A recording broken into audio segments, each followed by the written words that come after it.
Ask a language model a question, and it answers in beautiful, flowing prose, which is wonderful for a human. But your code can't read prose. Your code needs data, clean fields, in a fixed shape, every single time. Today, I'll show you 4 ways to force exactly that out of a large language model, from the lazy one-liner that breaks in production to the bulletproof method real apps actually ship, with full, runnable code. This is Structured Outputs, Episode 7 of the series. By the end, you'll be able to take any messy text and get back perfectly structured data you can drop straight into your software. 2 quick things. First, this is a hands-on episode, so don't just watch. Open your editor and type along. We literally start from a blank machine and install everything together. Second, and I mean this, watching a coding video once teaches you almost nothing. The understanding lands the second time when you've typed it yourself and run it. So pause whenever you need to and come back to this video next week. Doing beats watching. Deal? Here's the plan. We set up a clean Python project with of, then build all 4 methods one at a time, each with complete code, a line-by-line walkthrough, and its real output. Then we compare them, look at where this shows up in the real world, and finish with interview questions. Start with the core pain. When an LLM replies with a paragraph, software downstream has to parse that. Guess where the name is. Hope the number is formatted the way it expects. The moment the wording shifts even slightly, your parser breaks and your app falls over. Prose is for people. Programs need predictable fields. So here's the whole idea in one sentence. A structured output is when you make the model return its answer in a fixed, machine-readable shape, almost always JSON, that matches a schema you decided in advance. You stop hoping and you start guaranteeing. Why care? Because the instant the output is reliably structured, you can wire the model straight into real systems, your code, your APIs, your data pipelines, your agents, with no fragile cleanup step in between. Structure is what turns a chatbot into a component you can actually build on. There are 4 ways to get there, and they climb in reliability. Method 1. Just ask. Unreliable. Method 2. JSON mode. Partial. Method 3. Structured outputs with a schema. Guaranteed. And Method 4. Tool calling. Structured, plus it can trigger an action. We'll feel the difference as we go. One honest note before the code. To truly understand a new idea, do not drown it in 10,000 lines of complexity. Lock the concept in first with 2 or 3 tiny, working examples. And once it's imprinted, you'll naturally build on top of it. So everything you're about to see is deliberately small. That's not we being lazy. It's how learning actually sticks. Master the shape of the idea here, then scale it in your own projects. Let's set up. You need 3 things: a terminal, a tool called UV, and an OpenAI API key. That's it. I'm assuming 0 Python setup on your machine, so we build it from scratch. We'll use UV. Think of it as one fast tool that handles everything Python: your project, its private environment, and its packages, replacing the older, slower pip and venv dance. One install, a couple of commands, and we're writing code. First, install UV, once per machine. On Windows, you paste the PowerShell line on screen. On Mac or Linux, it's the curl line. Run it, then close and reopen your terminal so your system can find the new UV command. Now create the project. UV init structured demo builds a fresh project folder, and we step into it. That single command also gives this project its own isolated environment, so nothing we install here ever pollutes the rest of your system. Let's look at what it made. This is just your VS Code file explorer. There's a hidden environment folder, a starter main.py where our code goes, a README, a lock file, and the one you'll care about most, pyproject.toml. Let me explain that file because it's the heart of the project. First, what even is a TOML file? TOML is just a dead simple human-readable format for settings. It's nothing scary. Plain key equals value lines, organized under headings and square brackets called sections. That's the whole format. Python projects use it to describe themselves. And here's that pyproject.toml. The project section names your project, sets its version, the minimum Python it needs, and, the important bit, a list of dependencies. You rarely edit this by hand. The next command fills it in for you. The payoff: hand this folder to anyone. They run one command, sync, and reads this file plus the log file and rebuilds the exact same environment. Every dependency and version included. That's the thing that ends, but it works on my machine. Your teammate, a server, or your own laptop a year from now all get an identical setup from these two small files. So you commit pyproject.toml and the log file to Git, and sync is the only command anyone needs to be up and running. Now, which command adds required dependencies to your project? That command is add OpenAI Pydantic. Two libraries. OpenAI is the client we talk to the model with, and Pydantic is how we'll define our schema in method 3. Installs them and records them in that dependencies list automatically. No manual editing. One more thing before code. Your API key. You set it as an environment variable, the line shown for your operating system. The OpenAI library automatically looks for that variable, so you never paste your secret key into the code itself. Keys in source files is how people accidentally leak them. And here's our starting file. 3 lines. Import the client, create it. Notice it quietly reads that key from the environment and store our example review text in a variable. We run everything with run main.py. That's our launchpad. Every method builds on this. Here's the one task we'll solve 4 different ways. We have a messy, human-written review.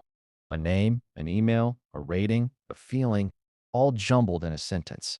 Our goal every time: pull out name, email, rating, and sentiment as clean, separate fields. Same input throughout, only the method changes. Watch the reliability climb. Method 1 is the one everybody tries first. Just ask. You send a normal request and politely tell the model, please reply in JSON. It's the easiest thing in the world to write and the least dependable because nothing actually forces it to behave. Here's the whole script. It's an ordinary chat request. Pick the model, send one message asking for the fields as JSON, and print whatever comes back. Notice there's no special setting anywhere. We are, quite literally, just hoping the reply is valid JSON. Walk through it with me. You import the SDK, create the client, which grabs your key behind the scenes, point at the raw review, and fire off a single message. The line that matters is the last one. What the model hands back is a plain string. It might look like JSON, but as far as your program is concerned, it's just text. And here's why. Just text hurts. A very common reply wraps the JSON in those triple backtick code fences, or tacks on a friendly, sure, here's your JSON before it. The data inside is correct, but the moment you try to parse it, your code throws an error and crashes on the wrapper. Right data, wrong packaging. Method 2 fixes the wrapper. It's called JSON mode. By adding one setting to the request, you tell the API, whatever you return, it must be valid JSON. No fences, no chit-chat. It's a real step up, but as you'll see, only a partial guarantee. The code is almost identical to method 1, with one new line: response format set to JSON object. That's the switch that forces clean JSON. We also add a quick system message telling it to reply in JSON. Everything else you already recognize. And now the part you couldn't safely do before. Because the reply is guaranteed valid JSON, we can call json.loads on it and get back a real Python dictionary. No crash, no cleanup. Then we just read a field out of it. Simple and safe. But here's the catch that bites people. It's valid JSON, yet the model still chose the field names. You asked for rating, and it might hand you stars. The structure is clean, but the shape isn't yours. So you still can't write code that confidently reaches for a field by name. We need one more level. Method 3 is that level. Structured outputs.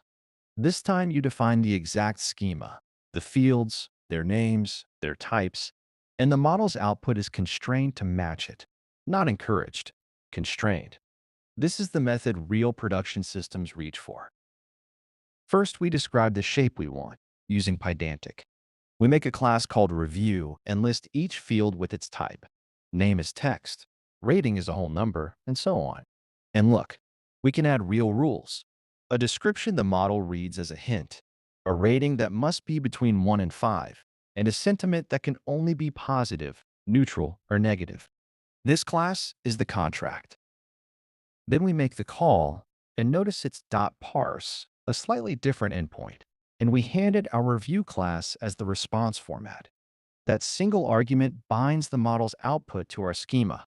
When it comes back, .parsed gives us a ready-made review object, already typed, already validated. We just print the fields. Let me linger on the schema, because this is the powerful part. Each line is a guarantee, not a suggestion. The description guides the model. Greater or equal 1, less or equal 5 means an out-of-range rating simply can't come back. And that literal line locks sentiment to a fixed menu of allowed words. You're not parsing the output anymore, you're defining it. On the call side, the key moves are using parse instead of the plain create, and passing your class as the response format. What you get back isn't a string and isn't even a dictionary. It's a real object. No JSON.loads, no missing keys, no surprises. It just works. And here's the result. .name gives you an. .rating gives you the number 5. Every field exactly where you declared it, with the right type, on every single run. This is what you ship to production. Feel the difference from method 1? Quick peek under the hood, because it's genuinely clever. Your Pydantic class becomes a JSON schema, and the model is restricted, token by token, to only produce text that keeps the output valid for that schema. Anything that would break the shape is literally blocked from being generated. Malformed output isn't unlikely. It's impossible. Method 4, tool calling, takes the same schema idea one step further. Instead of just returning data, you describe a function to the model, and it responds with a typed call to that function, the name and the arguments filled in. It's structured output that's wired to do something. This is the backbone of AI agents. We build it in 3 small pieces. First, the real function. Here, save review. It's a normal Python function. It takes a name, rating, and email, builds a little record, prints it, and returns it. Fully self-contained, you can run this as is. And the comment marks exactly where you'd plug in your own logic, like writing to a database. Nothing magic, nothing undefined.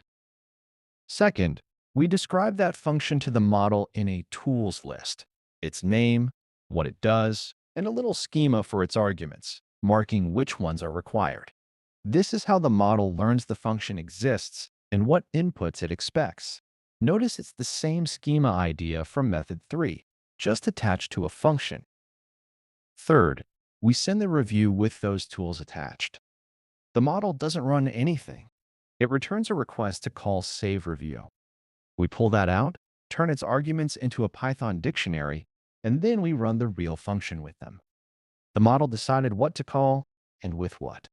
Our code does the calling. That clean split is the whole point. So, defining the tool. You've got your real function doing the actual work. Then the description, type function, the name that must match your function, the parameters as a little schema, and the required list. You're basically handing the model a labeled button it's allowed to press. And reading it back. The model's reply contains a tool call. You grab its arguments, which arrive as a JSON string, turn them into a dictionary, and unpack them straight into your function. In a full agent, you then feed the function's result back to the model then let it keep going. That's the loop. Here's what comes back: the function name it chose, save review, and the arguments it filled in. Run it, and our function prints the saved record. So the model looked at messy text, picked the right action, and supplied perfectly typed arguments for it. That's not just data anymore. That's the model acting. When do you reach for tool calling over method 3? When the model should do something, not just hand you data, trigger an action, route between several functions, or drive an agent. If you only need clean fields, method 3 is simpler. If you need action, this is your tool. So, side by side. Prompt only. Hope it's JSON. Unreliable. JSON mode. Valid JSON, but whatever keys it likes. Partial. Structured outputs. Your exact schema. Guaranteed. Tool calling. A schema that also runs an action. Reliability climbs the whole way down. The decision is simple in practice. Pulling data out of text? Use structured outputs. Need the model to take an action? Tool calling. A quick throwaway script? JSON mode is fine. And prompt only? Never trust it in production. It's the demo, not the product. A few habits that pay off. Name your fields descriptively. The model reads those names as hints, so customer email beats X. Add a short description to each. Mark the fields that are truly required, and keep each schema small and focused. If you need 40 fields, you probably need a few smaller calls. 3 honest gotchas. First, valid isn't the same as correct. The shape can be perfect while a value is plain wrong, so still validate what matters. Second, prompt only really is fragile. If you can, use JSON mode or structured outputs instead. Third, gigantic, deeply nested schemas get less reliable. Split them up. Now, where does this actually show up? First, data extraction. Take any messy human text, an email, a review, a resume, an invoice, and pull it into clean, typed fields you can store in a database. This is probably the single most common use, and structured outputs make it boringly reliable. Second, classification. Give the model a message and have it pick exactly one category from a fixed set. So a "my payment failed" complaint comes back tagged billing with a priority. Now you can route it, score it, or trigger something. All because the label is a guaranteed known value, not a freeform guess. Third, RAG, retrieval augmented generation, from an earlier episode. Structured outputs let a RAG system return not just an answer, but the answer and its sources together in a fixed shape. That's how your interface can actually show citations the user can click. Structure is what makes grounding usable. And fourth, agents, which ties the whole series together. Every single action an agent takes is a structured tool call. A goal goes in, and out comes a typed instruction like, "Call book flight with these arguments." Structured outputs aren't a side feature of agents. They're the very mechanism that lets them act. Quick interview round. What are structured outputs? Making the model return data in a fixed shape that matches a schema. JSON mode versus structured outputs. JSON mode guarantees valid JSON. Structured outputs guarantees your schema. What does response format do? Tells the API to enforce that JSON or that schema. The role of tool calling? It returns a typed call to your function, structured, and it acts. And the biggest gotcha? Valid structure doesn't mean correct values. Always validate. Before you close this, remember what I said at the start. Open your editor and build all 4 of these yourself. Start with these tiny examples exactly as they are. Get them running, then grow them. And come back to this video next week. That second pass is where it goes from "I watched it" to "I get it." So, the big picture. Free text breaks code, and schemas fix it. Prompt only is the demo. JSON mode is a step. Structured outputs and tool calling are what you actually build with. Get this right, and you can plug an LLM into real software with confidence. If this helped, subscribe to @Techfluencer Eval. One AI skill every week. Next time, we tackle system prompts. I'll see you there.